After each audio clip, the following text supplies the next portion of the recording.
Mesdames, Messieurs, chers compatriotes, toutes celles de ceux qui me font l'honneur de suivre les actions du CCT par ma voix, je ne vous dirai jamais assez merci pour ce que vous apportez à notre lutte au quotidien. Sans vous, le CCT n'est rien du tout. Alors je ne manque aucune occasion pour vous renouveler nos remerciements. Vous êtes des anonymes, vous êtes des, des membres donateurs, des militants actifs anonymes. Je vous dis merci à vous tous et à vous toutes. Et par la même occasion, un hommage à toutes les victimes du système dictatorial de M. Biapol, y compris ceux qui sont dans la diaspora, parce que nous aussi, nous sommes des victimes à notre niveau, d'une façon ou d'une autre. À partir du moment où on est sorti du Cameroun pour venir se chercher à l'extérieur, nous sommes des victimes de ce système. Et c'est pour ça d'ailleurs que je vous appelle à beaucoup de solidarité, parce que nous avons tous un seul ennemi. Bon, lui, il a fait de nous les ennemis. Nous avons un seul adversaire. Adversaire, c'est M. Biapol et le système Paul Biya. C'est pour ça que je vous invite à être solidaires pour la lutte. Votre adversaire, c'est M. Biya. Ne sortez pas de ce cadre-là. Sortez de là, ça veut dire que vous avez perdu le Nord et vous avez perdu le combat. Ne vous laissez pas divertir parce que nous sommes aussi les victimes. Surtout même ceux qui ont eu la chance de sortir du Cameroun. Comme je vous le dis régulièrement, un bon politicien, un bon activiste au Cameroun, un bon opposant, un vrai journaliste et un vrai activiste au Cameroun a trois positions. Où il est mort, où il est en prison, où il est en exil. Monsieur Maurice Kamto vient de nous le montrer qu'il est un opposant au système avec sa place en prison et avec toutes celles de ceux qui l'accompagnent dans cette incarcération arbitraire, abusive, que nous vivons tous au quotidien. Donc, nous les passons notre bonjour et notre soutien. Tiens, alors avant d'aller dans le vif du sujet, je voulais faire un petit passage comme ça. Je vous rappelle que M. Foumanakam est mort il y a de cela. En fait, je ne sais pas s'il est mort, lui aussi. Il ne savait pas qu'il allait mourir un jour. Bien, M. Foumanakam n'est plus parmi nous depuis quelques semaines. Il est parti. Pourquoi je vous parle de ça? Parce que sa femme est en train de déménager un logement des colons qu'il avait illégalement occupé au niveau du lac à Yaoundé. Donc elle est en train de déménager en ce moment. Il dit voilà, elle va aller s'asseoir, rester au village aux côtés de son mari. Voilà des gens qui ont passé leur vie à détruire les vies des autres. Maintenant, ils se rendent compte que ce n'est que le matériel, les biens de la terre. Comme chez moi ici, c'est les biens de la terre. Je vous dis, tout le monde peut venir dormir chez moi dès que tu es de passage ici aux États-Unis. Tu n'as pas où dormir, appelle-moi. Étant déjà ici, je te trouve là où dormir. Mais il ne m'appelle pas du Cameroun pour me demander que je veux venir aux États-Unis, aide-moi. Je ne suis ni consul ni ambassadeur. Mais si tu es ici, appelle-moi, je vais t'aider. Il y a l'espace. Si je dors sur la natte, on dormira sur la natte. Parce que j'ai le mépris du matériel et j'ai le respect pour l'humain que nous sommes. Donc eux, ils ont eu beaucoup d'importance pour le matériel et ils se sont associés pour tuer les gens comme ils ont tué Emmanuel Moussa tout récemment.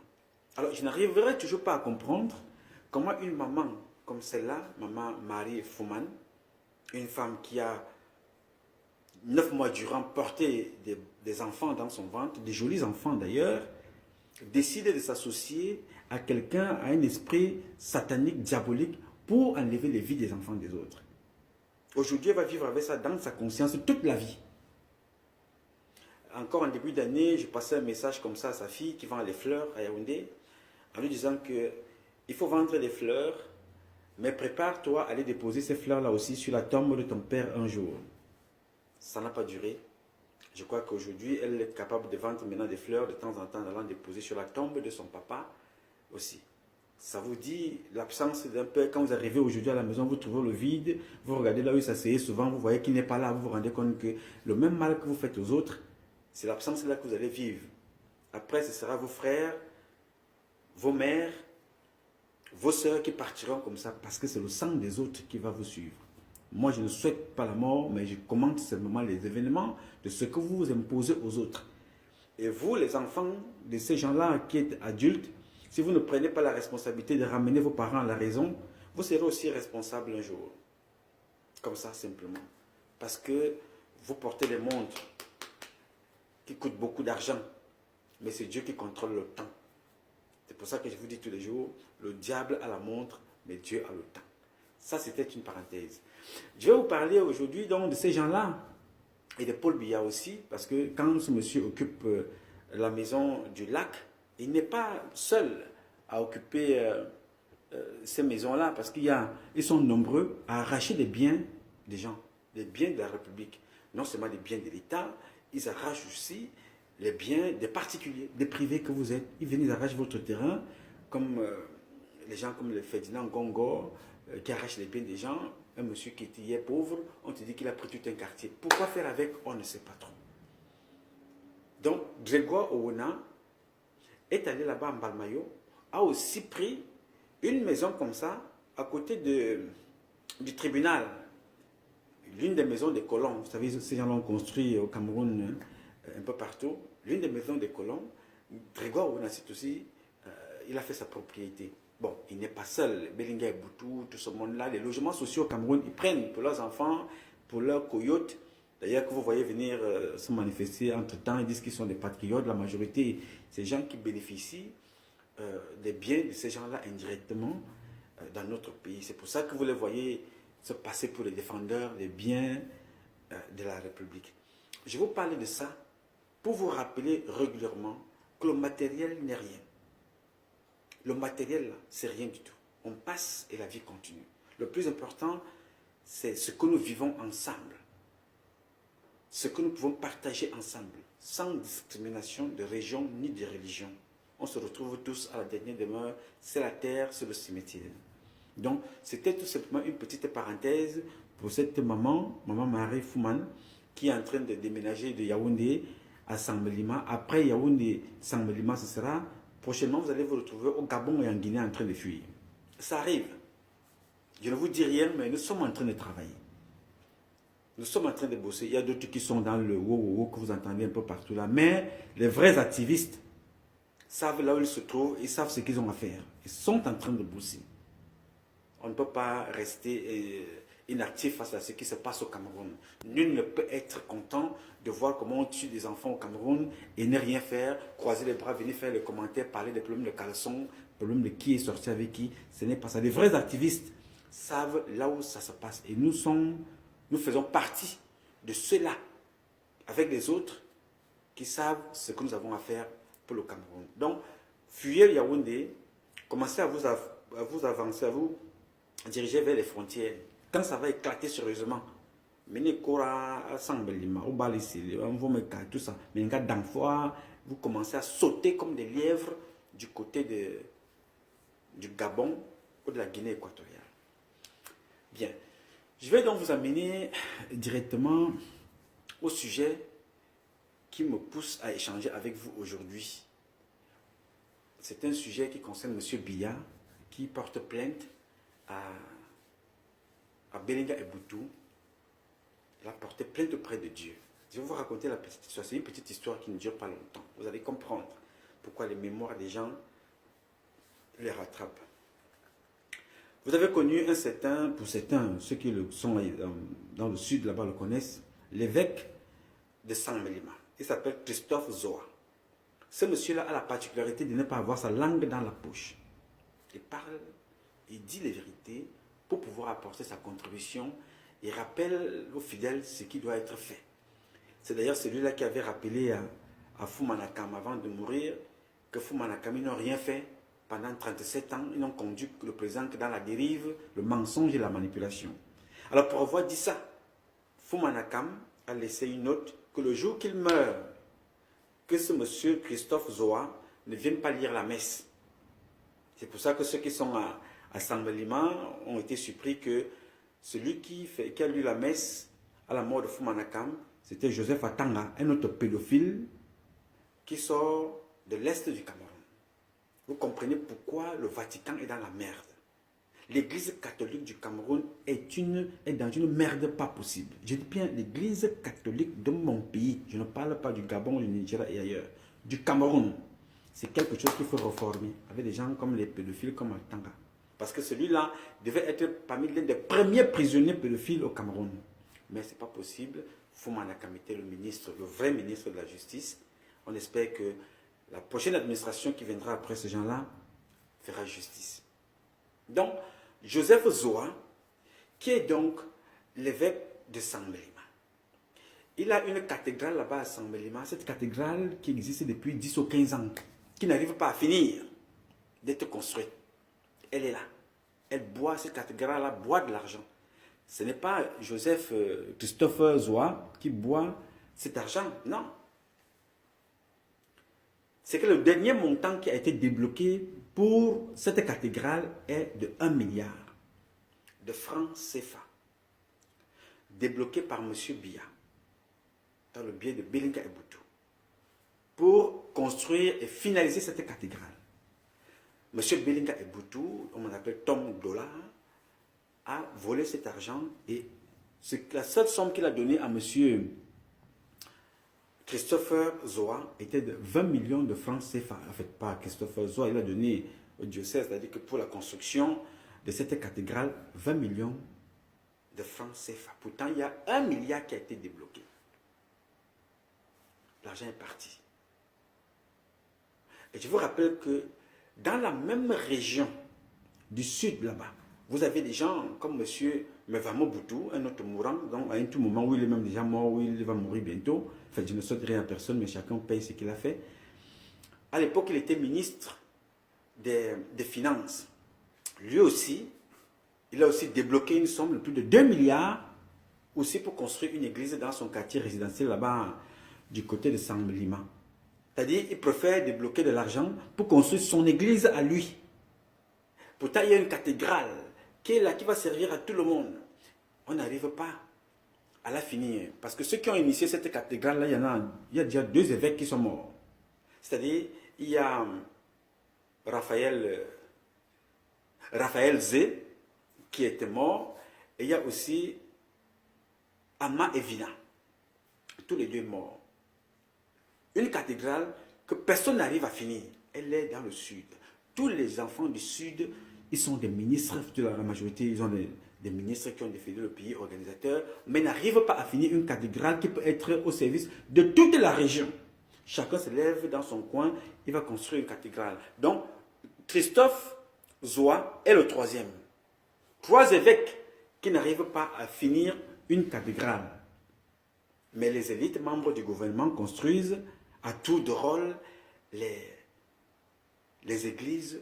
Chacun va dans son terrain, il construit une petite église là-bas.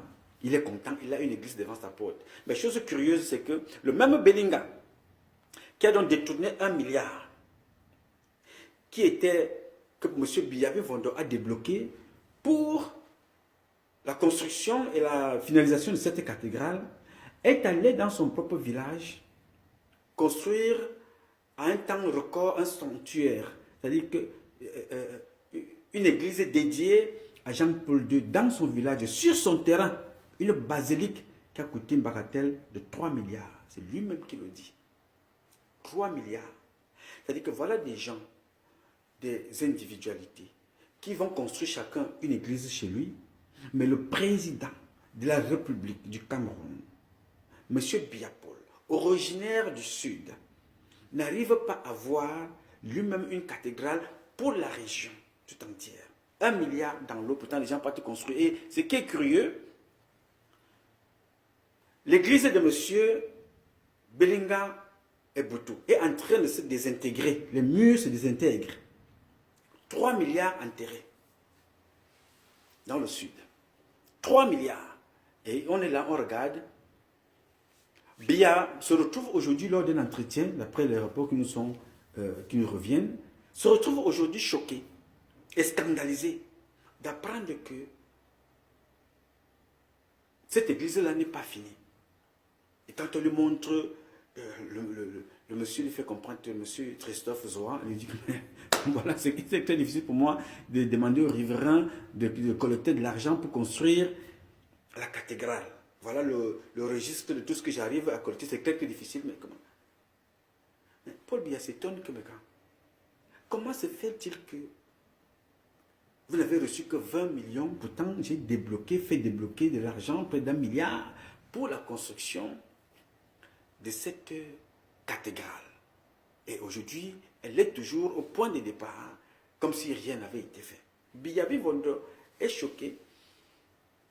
Et Biyabi Vondo pose la question à Belinga Eboutou, si Belinga Eboutou n'a pas la crainte de Dieu, si Belinga Eboutou n'a pas peur de Dieu, et ça me ramène rapidement à la pensée de mon jeune frère, jeune compatriote, qui s'appelait Atebe Yene, qui avait dit à Paul Biya dans une publication que je partage avec vous ici régulièrement, que si M. Biya Paul ne fait pas justice pendant qu'il est encore vivant, tout retombera sur sa tête et il va répondre. C'est-à-dire, quand Biya pose cette question-là, c'est pour se faire bonne conscience qu'un jour, que les gens vont s'asseoir quand il ne sera plus là. C'est que non, comme vous voyez là, le président lui avait posé la question, est-ce qu'il n'a pas peur de Dieu? Comment fait-il pour détourner 1 milliard destiné à la maison de Dieu, à une maison de l'église, où les gens sont appelés à aller se retrouver pour prier? Comment Belinga fait-il pour détourner cet argent-là? N'a-t-il pas peur de Dieu? Il pose cette question à Belinga Eboutou. Mais ce que M. Biya oublie très rapidement, parce qu'il pense qu'il est intelligent, on dit que c'est un roublard, on l'appelle le boulanger, c'est-à-dire que les gens qui font des thèses sur le silence des Biya, et quand il veut parler, il dit que des conneries. Il a oublié quelque chose, que le 17 octobre 2014, M. Biya, lors de son tour, non pas tout dernier, c'était l'avant-dernier voyage au Vatican. M. Biya, il était d'ailleurs avec toute cette délégation-là. Il avait été interpellé lors de ce voyage par le pape François, qui le lui rappelait déjà sur un dossier de détournement d'argent de M. Adalbert N'Djana en bande organisée, avec Adalbert N'Djana lui-même, Grégoire Ona, Belinga Eboutou et le nonce apostolique de l'époque, qui avaient détourné, tous là ont détourné une somme de pratiquement 1 milliard. Le montant exact était de 938 000 euros. Cet argent était destiné à la construction d'un hôpital, à la construction d'un centre, d'un complexe sportif, d'une école et de beaucoup d'autres choses, des logements, et ainsi de suite. Ce projet était dirigé par une Camerounaise de nationalité française. Son nom, c'est Anastasie Faure. Je vous ai déjà parlé d'elle plusieurs fois et de sa maman. Et les dossiers sont clairs et nets. Les auditions ont été faites. Le projet a été renvoyé, comme on fait d'ailleurs avec celui de Marafat, avec tout. Comme ils ont commencé aussi avec celui de Kamtola. Les renvois. Le dossier a été renvoyé plus de 100 fois. Pour ne jamais avoir une conclusion. Même avec les réquisitions faites par M. Emmanuel Moussa. Alors, cette dame, afin de lui mettre pression pour avoir, parce qu'elle a dit la vérité, pour qu'elle ne dise pas, elle ne revendique pas son argent qui a été détourné, ils ont réussi d'abord, pour lui faire un message, à enlever ces petites filles, très petites filles, des adolescentes, mineures, qui ont été enlevées par un certain Abessolo Amougou Roger. À l'époque des faits, ce gendarme était lieutenant-colonel. À cette époque-là, c'est Rémi Zemeka qui était le ministre de la Défense. Ils enlèvent ces enfants, ils vont avec les enfants à Kribi, violer, séquestrer pendant un bon bout de temps. Alors, il y a une enquête qui est lancée. Quand l'enquête est lancée, pour que ce monsieur échappe, afin que ce monsieur échappe à la justice, monsieur Rémi Zemeka signe rapidement une mission, on l'envoie en stage, on crée un stage, vous savez que ces gens-là, ils ne font que ça dans mon village. C'est-à-dire que tuer, voler, comme il dit, et les églises, le maraboutisme, des maisons, les femmes, le mensonge et la manipulation. Le crime, ça c'est le dessert de tous les jours. Rémi Zemeka signe donc un stage, une mission à l'étranger en Chine. Il est lieutenant-colonel. On le voit en Chine. Quand il revient, quelques mois plus tard, il est nommé colonel. Comme cela ne suffisait pas, les mêmes personnes dont envoient, c'est-à-dire Belinga Eboutou, Adalbert N'Djana et Grégoire Ona, s'arrangent à réquisitionner 3 jeunes Camerounais originaires de la même région pour aller assassiner maman Juliette et toi. On la tue en échange de 600 000 francs CFA que ces jeunes n'auront jamais. Ils sont condamnés en prison pour 30 ans de prison et avec un retour, ils devaient payer des dommages et intérêts qui allant de 32 millions de francs CFA, quelque chose de ce genre. Enfin, les gens qui n'ont même d'ailleurs rien eux-mêmes, comment vont-ils payer les 32 millions de francs CFA? Mais les organisateurs de cet assassinat, de ce crime, sont au quartier, c'est-à-dire à Dalbenjana, de Gowona, Belingue Boutou, le nonce apostolique de l'époque. Ils sont là, ils se promènent. Donc, pourquoi je vous dis ça, c'est que tout ceci se passe avec le nonce, hein, c'est-à-dire quand les gens vous parlent aujourd'hui du Vatican avec la pédophilie et tout le tralala, tout ceci se passe avec la bénédiction d'un nonce. Le nonce apostolique de l'époque s'appelait Ariotti Eliseo. Ariotti Eliseo. Alors quand l'affaire a commencé à chauffer, Ariotti Eliseo est revenu et il a ramené, il dit voilà, ce que moi j'avais pris de cet argent, c'était 105 millions de francs CFA. Il est revenu, il a remis les 105 millions de francs CFA à M. Amougou-Bete, le chef d'état-major particulier de M. Biabé-Volo. Là, vous voyez comment le crime, l'organisation criminelle fonctionne officiellement dans un pays. Le chef d'état-major particulier, le nonce apostolique, les évêques, les ministres sont impliqués dans des crimes et ça, on trouve ça normal. Vous comprenez donc, mettre Kamto en prison pour eux, c'est un jeu de one, two, three. Alors, vous savez, cette famille-là, c'est toute une famille, hein. Grégoire Wona, le chef d'état-major de l'armée de l'air, qui est le chef d'état-major particulier de Paul Biya, il est de la même famille avec Joseph Atanga, qui est l'évêque à l'Est, que lui-même, ils sont aussi même famille avec le prêtre Mbida Cosmas. Mbida Cosmas, c'est un prêtre qui a fait tuer 15 enfants noyés dans l'eau, dans le Nyon, derrière son village de sa maison, à Obout. Quand il a tué les enfants, pour que l'affaire se calme un peu, on l'a enlevé là-bas, allé le cacher là-bas, chez les parachutistes à Koutaba, pendant quelques mois. Dès que l'affaire s'est calmée, il est revenu. Affaire classée sans suite. How you think that the people going to stay quiet? C'est-à-dire, je m'assois ici, je me tais, pendant qu'on fait des crimes comme ça, tous les jours, je ne dis rien. Alors, ça, c'était juste un petit rappel. Pendant donc, le voyage de M. Biya au Vatican, devant le pape François, M. Biya-Paul a pris l'engagement d'aller rembourser cet argent, ou tout du moins d'aller amener ces gens-là, les Belingue Boutou, de Gowona, d'Albenjana, à remettre cet argent à cette dame pour qu'elle continue ses travaux. Entre-temps, la dame a fui parce que sa vie était menacée. Elle est allée en Europe. Donc, Paul Biya prend dans les engagements de s'en occuper, comme il a d'ailleurs pris des engagements à la Cannes, il prend toujours l'engagement que moi je prends l'engagement ici, finalement à la fin il fuit, rien n'est fait. Il n'a rien fait, pas de sanctions contre les contrevenants, parce que cette femme-là est une femme lambda, civile. Mais ce qui est grave aujourd'hui, c'est que le même Biya est aussi victime. Aujourd'hui, il se rend compte que dans son village, il n'y a pas de cathédrale. Il pose donc la question à Belingue Boutou, est-ce que Belingue Boutou n'a pas peur de Dieu? Il demande à Belingue Boutou d'avoir la crainte de Dieu. Et je vais dire à M. Biya, ici, que quand M. Biya lui-même amènera les membres de son gouvernement, des criminels, des voleurs, sans foi ni loi, à avoir la crainte et le respect de la justice camerounaise et du peuple camerounais, automatiquement, on n'aura pas besoin de leur rappeler qu'il faut qu'ils aient la crainte de Dieu. Ils auront la crainte de Dieu automatiquement sans réfléchir parce qu'ils auront déjà la crainte et le respect des institutions du pays et de ceux qui font partie de ces institutions, c'est-à-dire le peuple camerounais. Le peuple camerounais dans son ensemble est un patrimoine.